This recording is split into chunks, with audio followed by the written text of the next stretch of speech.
Target has officially launched their Circle 360 program, and I think the company that they're really going after here is Costco. Costco has such a unique business model in retail, and there are advantages the company has that companies like Target just simply can't compete with. So Target is trying to use the advantages it does have, the brick and mortar retail, the attractive locations, the products that people know and love, and using a subscription business model like Costco uses to try to make a more sustainable and potentially profitable business long term. I'm not sure if they're going to be able to do it, but it's an interesting play by Target to try to leverage what it does well to be a growing business long term. So I want to dig into what the details are and what the comparison to Costco is, because this is maybe not the same way to think about Costco as we normally do with a lot of retail companies. My name is Travis Hoyam. Thanks for watching Asymmetric Investing. Please subscribe here on YouTube for all my content, and thanks to this video's sponsor, The Motley Fool. If you go to fool.com/ASYM, they'll give you their top 10 stocks to buy right now. So let's look at exactly what Circle 360 is first. This is the announcement for the new Circle 360, which just launched yesterday on April 7th, a new paid membership, Target Circle 360. This is going to include the credit card and all kinds of other bonuses.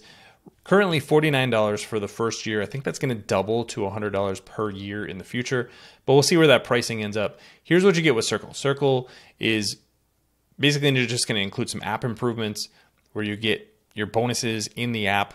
That's not a major change. Circle Card is going to be their new card, replacing the red card. You get free 2-day shipping with that. So the competitor there would be Amazon, trying to offer similar services to Amazon from a shipping perspective, and then you get 5% discount by using this card as well. But here's the real change with Circle 360, same day delivery in as little as an hour.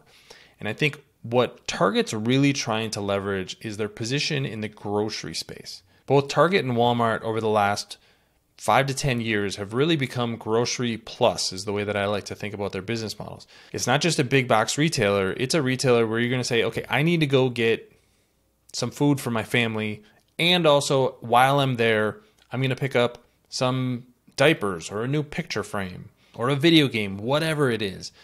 But you're going to choose Target over other competitors because they have groceries. And I think that's ultimately the differentiator. That's why Target and Walmart have moved so heavily into groceries. That's why the Drive Up product has been so successful for Target.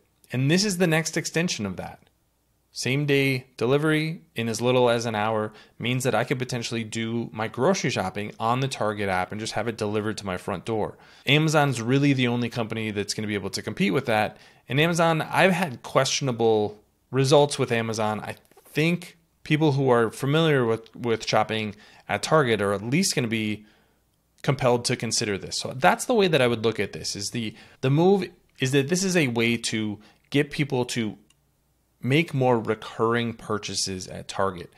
If you go to Target 3 or 4 times a year, if you're just kind of an average customer, that's not a very profitable customer for Target. But if they can get you to come 3 or 4 times a month, well, it's going to be worth the added cost to include those delivery fees, because it's more likely than not that the cost to perform those deliveries for Target is going to offset a lot of the margin that would be made on each one of these $35 or more purchases. But this is where the comparison to Costco's business model, I think it's really interesting. Thanks to our friends at The Motley Fool for sponsoring this video.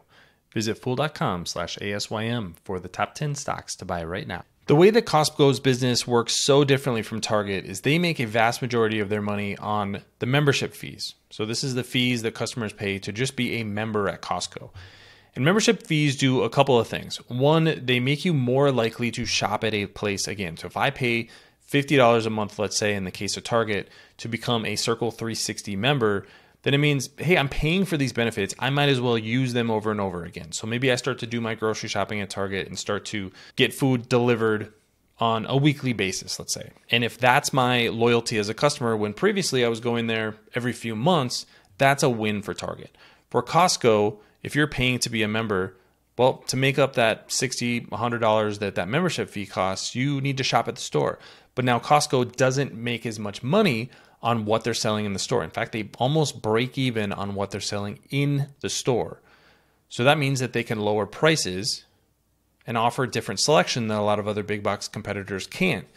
Now you're paying that membership fee that makes you want to go back more often, and the prices in Costco are better than any other competitor. You can see this with the gross margin compared to Target and Walmart. Costco's margins are much, much lower than both of those companies because Costco doesn't need to operate their stores profitably. They're profitable because of the membership that they have. So Target isn't going to play exactly the same game that Costco is by having a membership, by having these warehouses filled with products that are just sitting on pallets. That's just not what Target does.